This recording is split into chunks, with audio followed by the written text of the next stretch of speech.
अधिकारी है वो आपकी अदालत में ही आएंगे और आपसे सीधी बात करेंगे, आपको सीधी बात बताएंगे भी।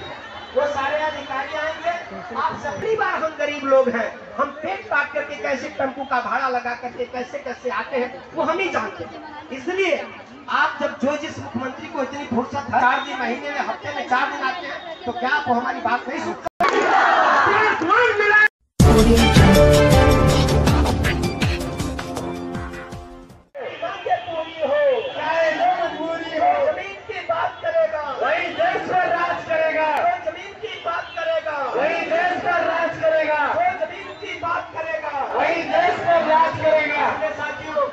हमारे साथियों की बात सुनिए।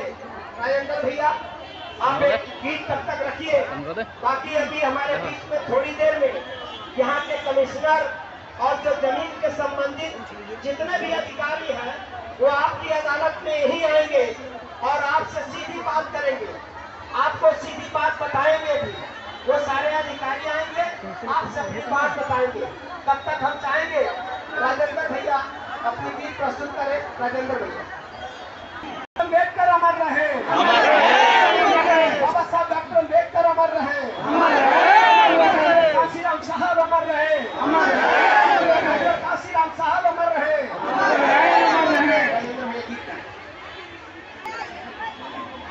तो गीत किसी ने गीता लिखा, कुरान लिखा, छोड़ दिया तो पास ले जाएगा।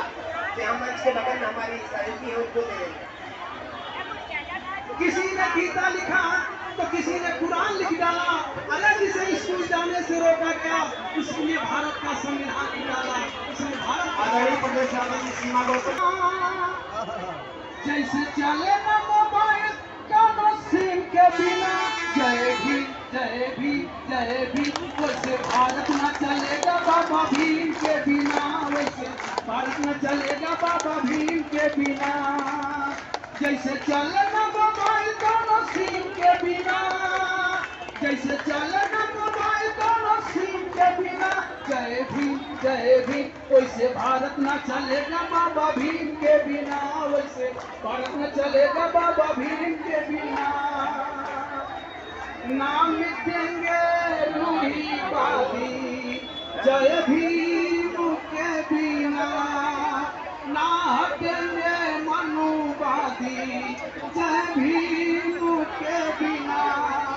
जैसे खेल नहीं चलता है टीम के बिना, जैसे खेल नहीं चलता है टीम के बिना, जय भी वैसे भारत न चलेगा बाबा भीम के बिना। वैसे भारत न चलेगा बाबा भीम के बिना।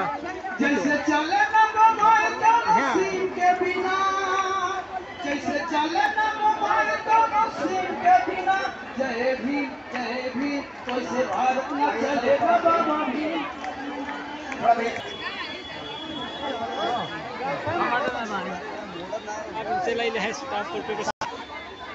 हम लोगों के बीच में आए हैं।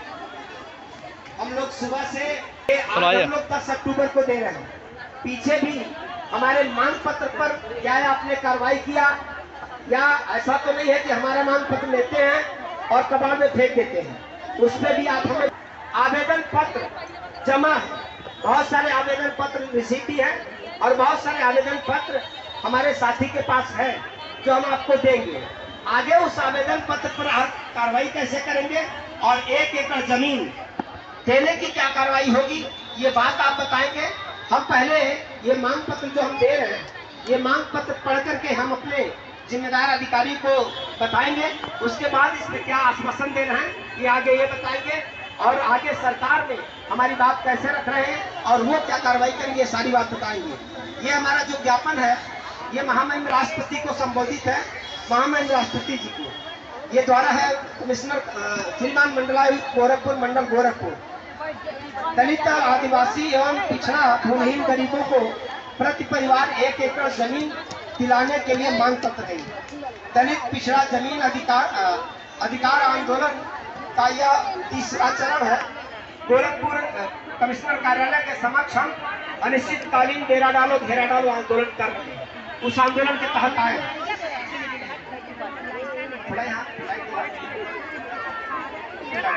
अवगत कराना है कि भारतीय समाज में कृषि योग्य भूमि आजीविका का ऐसा साधन है जिस पर आदमी पीढ़ी दर पीढ़ी निर्भर रहकर सम्मानजनक जीवन निर्वाह करता आ रहा है।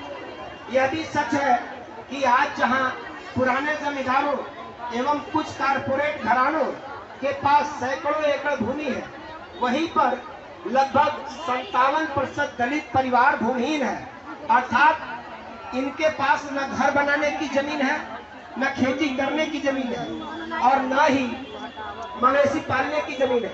भूमि का प्रश्न दलित बहुजन आंदोलन का अनिवार्य हिस्सा रहा है। महात्मा फूले, छत्रपति साहू जी महाराज, पेरियार सहित बाबा साहब डॉक्टर अम्बेडकर ने इस प्रश्न पर अपनी राय रखी है। काशीराम साहब भी प्रत्येक भूमिहीन परिवारों को 1 एकड़ जमीन देने का वादा अपने भाषणों में करते थे। तमाम विद्वानों का मत है कि जमीन का वितरण गरीब मजदूरों के में किए बिना देश का विकास की बात करना बेईमानी है। दलित जमीन के अधिकार से वंचित है और दलितों के ऊपर अत्याचार बढ़ता जा रहा है। यदि दलितों के पास जीवन निर्वाह के लिए जमीन होगी तभी वो स्वाभिमान से अपना आजीविका कमा सकेंगे, तो उन पर अत्याचार नहीं होगा। तेलंगाना सरकार ने 15 अगस्त 2014 को निर्णय लिया था कि तेलंगाना प्रदेश के सभी भूमिहीन दलितों को 3 एकड़ जमीन खरीद कर निःशुल्क वितरित करेगी। इस योजना के अंतर्गत मार्च 2022 तक लगभग लाखों एकड़ की संख्या में भूमि खरीदी जा चुकी है, जिसका कीमत करोड़ों में है, कई सैकड़ों करोड़ में है। यह जमीन बहुत सारे परिवारों में बांटा भी गया है, करोड़ों परिवारों में बांटा भी गया है सरकार। और इसके साथ तेलंगाना की सरकार ने वहाँ के दलित पिछड़ों को सरकारी सहायता दे करके उनके बच्चों को विदेश में पढ़ाई करने के लिए भी भेज रही है। साथ ही साथ कई अन्य योजनाएं भी इन वर्गों के उत्थान के लिए चला रही है। तेलंगाना सरकार ने जमीन के प्रश्न पर हल करने का एक नजीर प्रस्तुत किया है और यह पूरे देश में किया जा सकता है। इसका आर्थिक जीवन और सामाजिक जीवन अत्यंत ही कठिन है, अपमानजनक है। राजनीतिक जीवन का भी कोई मोल नहीं है। कोई भी थोड़ा सा लालच देकर इनका वोट प्रतिशत दलितों के जीवन की चिंता न कर सरकार, क्योंकि गरीब और असहाय दलितों की पहली प्राथमिकता पेट भरना है। लेकिन इन 57% जनजात के भूमिहीन गरीबों को प्रति परिवार 1 एकड़ कृषि योग्य जमीन दिया जाए। अनुसूचित दूसरी मांग है, अनुसूचित जाति जनजाति पिछड़े समाज के सभी गरीब परिवारों को अपना व्यापार व्यवसाय करने के लिए उत्तर प्रदेश सरकार, भारत सरकार 20-20 लाख रुपया एक मुश्त धनराशि अनुदान बिना ब्याज पर दे। यह धनराशि लोन नहीं होगा, यह पूर्ण रूप से अनुदान होगा जो तेलंगाना सरकार ने किया है। 10 लाख रुपया दिया, हम यहाँ 20 लाख मांग रहे हैं। अनुसूचित जाति तीसरी मांग है, अनुसूचित जाति के छात्र छात्राओं पिछड़े समाज के छात्र छात्राओं को विदेश के उच्च शिक्षा लेने के लिए विदेश में अनुदान लेकर के सरकार भेजे। शिक्षा, प्राथमिक शिक्षा और चिकित्सा यह सरकार हर गरीब हर मजबूर के लिए फ्री करे। अतः उक्त मांगों को पूरा कराने के लिए अंबेडकर जन मोर्चा द्वारा पूर्व में 17 दिसंबर 2022 को दिन शनिवार को समय प्रातः 11 बजे दलित अधिकार रैली का आयोजन किया था। पुनः दूसरा चरण 17 मार्च 2023 को उक्त मांग को लेकर हम गोरखपुर कमिश्नर कार्यालय के समक्ष आंदोलन कर चुके हैं। 1 दिवसीय प्रदर्शन किए, तो दो चरणों के आंदोलन के दौरान सरकार ने कोई उचित कदम नहीं उठाया। इसलिए इस आंदोलन के लिए तीसरे चरण में दिनांक 10 अक्टूबर 2023 को गोरखपुर कमिश्नर कार्यालय अंबेडकर जन मोर्चा घेरा डालो आंदोलन कर रही है। अतः आपसे विनम्र आग्रह है कि अंबेडकर जन मोर्चा की सभी मांगों पर उदारता पूर्वक विचार करते हुए उत्तर प्रदेश समेत भारत के सभी राज्यों में अनुसूचित जाति जनजाति पिछड़ा वर्ग मुस्लिम समाज के गरीब भूमिहीन हर परिवार को 1-1 एकड़ कृषि योग्य जमीन दिलाने के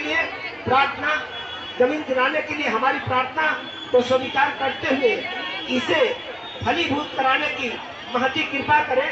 ये अम्बेडकर जन मोर्चा के द्वारा आपको हम कॉपी दे रहे हैं और ये कॉपी हम जो मांग पत्र दे रहे हैं, ये कॉपी हम किसको किसको भेज रहे हैं, ये माननीय प्रधानमंत्री भारत सरकार को भेज रहा है, माननीय मुख्य न्यायाधीश उच्चतम न्यायालय नई दिल्ली को भेज रहा है, माननीय मुख्य न्यायाधीश उच्च न्यायालय इलाहाबाद को दे रहा है, महामहिम राज्यपाल उत्तर प्रदेश को दे रहा है, माननीय मुख्यमंत्री उत्तर प्रदेश सरकार को दे रहा है, माननीय अध्यक्ष राष्ट्रीय अनुसूचित जाति आयोग को दे रहा है, माननीय अध्यक्ष राष्ट्रीय जनजाति आयोग को दे रहा है, माननीय उपाध्यक्ष नीति आयोग को दे रहा है, माननीय मंत्री सामाजिक न्याय मंत्रालय को दे रहा है, श्रीमान समस्त मंडलायुक्त समस्त जिलाधिकारी उत्तर प्रदेश, हम सभी को मांग पत्र आपको दे रहा है। अब हम आग्रह करेंगे इस मांग पत्र को दे रहे हैं, इस मांग पत्र के बारे में आपका क्या हमसे कहना है, ये सीधे आपसे बात करेंगे। पहले हमें मांग पत्र आपके दीजिए।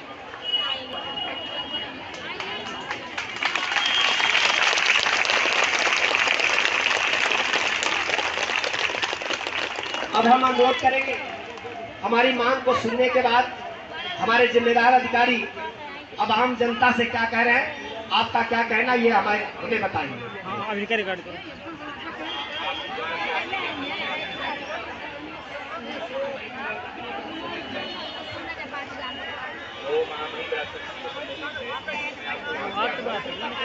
ये ज्ञापन इसके साथ में कॉपी और भी है, जो जहाँ जहाँ ज्ञापन जाना है वो पूरी तरीके से वहाँ पे पहुँच जाएगा।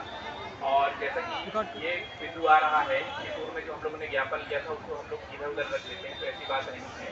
हम लोग का क्या रहे कि ज्ञापन लेना और उसी जगह पे उसी तरीके से पहुँचा देना। यदि किसी को इस प्रकार की समस्या रहती है कि भाई पूर्व ज्ञापन गया कि नहीं गया, वो कार्यालय में आके किसी को जहाँ तक मांगों की बात है तो ये सक्षम स्तर पे आपकी मांगों को रख दिया जाएगा, उचित निर्णय रखेगा, आपको सरकार से अवश्य जाएगा। धन्यवाद। देखिए, आप जिम्मेदार अधिकारी हैं, हमने मांग पत्र ऐसे पहले भी दिया। अब आप हमारी बात अपने से उत्तर प्रदेश सरकार के जो संबंधित लोग हैं, मंत्री हैं, उन लोगों से हमारी बात कराइए। क्यों? क्योंकि हम अधिकारियों को मांग पत्र दे देते हैं, सरकार में जो लोग बैठे हैं, जो इस डिमांड को पूरा करते हैं, उन तक कोई बातें पहुंचती नहीं। अगर पहुंचती तो आज तक सरकार ने हमारे साथ मीटिंग किया होता, हमको बुलाया होता, बैठ के बात किया होता। दिल्ली में अन्ना का आंदोलन चलता है तो कमेटी बनाती है सरकार, वो वहां पे ड्रामा किया जाता है, लेकिन दलितों की जब आवाज उठाई जा रही है तो सरकार ने किसी भी तरह का पहल नहीं किया। हम अधिकारी को हमने मांग पत्र दिया, अधिकारी हमसे सुन लिए, सरकार को गया कि नहीं हमें भी पता नहीं है, क्योंकि सरकार की तरफ से हमें एक पत्र भी नहीं आया। तो हम कैसे मान लें कि हम आपको मांग पत्र दे रहे हैं और हमारी डिमांड पे उचित आप कार्रवाई कर देंगे? क्योंकि आपने हमें पहले कोई मतलब एक जो होता है पावती, गांव में कहते हैं कि पावती, आपने हमें कोई पत्र भी नहीं दिया कि हाँ आपका मांग पत्र मिल गया है, इस पे कोई कार्रवाई हो रही है शासन प्रशासन के लोगों की तरफ से। सरकार, हमें बिहार सरकार से लेटर आ गया, अन्य स्टेटों को हमने भेजा, लेकिन उत्तर प्रदेश की सरकार से कोई पत्र नहीं आया। इसलिए आप अभी हमारे जिम्मेदार अधिकारी हैं, आप जाइए माननीय मुख्यमंत्री जी से बात करिए। हफ्ते में 4 दिन वो यहाँ रहते हैं, एक दिन जनता की बात सुने, या तो उनसे फोन पे बात कराइए या उनके किसी जिम्मेदार अधिकारी मंत्री को बुलाइए यहाँ पे, तभी आंदोलन खत्म होगा। हम भैया मांग पत्र आपको दे दिया, बाकी आगे आपको जो बात करिए हम आपका अपने मांग पत्र दे दिए। ये लड़ाई हम लगातार 1 साल से लड़ रहे हैं, ये लड़ाई हम लगातार 1 साल से लड़ रहे हैं, और 1 साल में इस सरकार ने एक भी बार कोशिश नहीं किया। ये लाखों लोग आकर के अपनी बात रख रहे हैं, लाखों लोग आगे अपना एप्लीकेशन दे रहे हैं, ये गरीब लोग हैं, मजबूर लोग हैं, ये उनकी जरूरत की ये समस्या है, सरकार की तरफ से कोई बात नहीं रखी गई आज तक। तो इसका क्या, हम आपको मांग पत्र दे रहे हैं, आप हमें कह दे रहे हैं, हमें मालूम है आपकी भी एक अपनी सीमा, आप पत्र भेजेंगे, मुझे ये भी मालूम है, लेकिन सरकार से हमारी डिमांड है, सरकार के सामने हमारी लड़ाई है। सरकार जनता की बात, सरकार को जनता बनाती है, तो जनता को सरकार क्या कह रही है? जब आज तक सरकार ने कोई कमेटी नहीं बनाई, कभी हमारे साथ मीटिंग नहीं किया, कभी हमारे साथ बात नहीं किया, तो हम कैसे मान लें कि आप हमारी बात पहुंचा देंगे? आप पहुंचाएंगे तो आपका प्रभाव क्या है ये हम भी नहीं जानते, क्योंकि आज तक 1 साल हो गया। 17 दिसंबर को पहला रैली हुआ, कोई पत्र नहीं आया, फिर चेतावनी के रूप में हम 10-17 मार्च को आए, फिर आपने कुछ नहीं किया, हम फिर 6 महीने के बाद आए, बार बार तो हम समय दे रहे हैं आपको। हम एक दिन नहीं समय देते, 2 दिन नहीं समय देते, हम महीनों महीनों आपको समय दे चुके हैं। और कितनी बार हम गरीब लोग हैं, हम पेट काट करके कैसे टेम्पू का भाड़ा लगा करके कैसे कैसे आते हैं वो हम ही जानते हैं। इसलिए आप जब जो जिस मुख्यमंत्री को इतनी फुर्सत है, 4 दिन महीने में हफ्ते में 4 दिन आते हैं, तो क्या आप हमारी बात नहीं सुनते?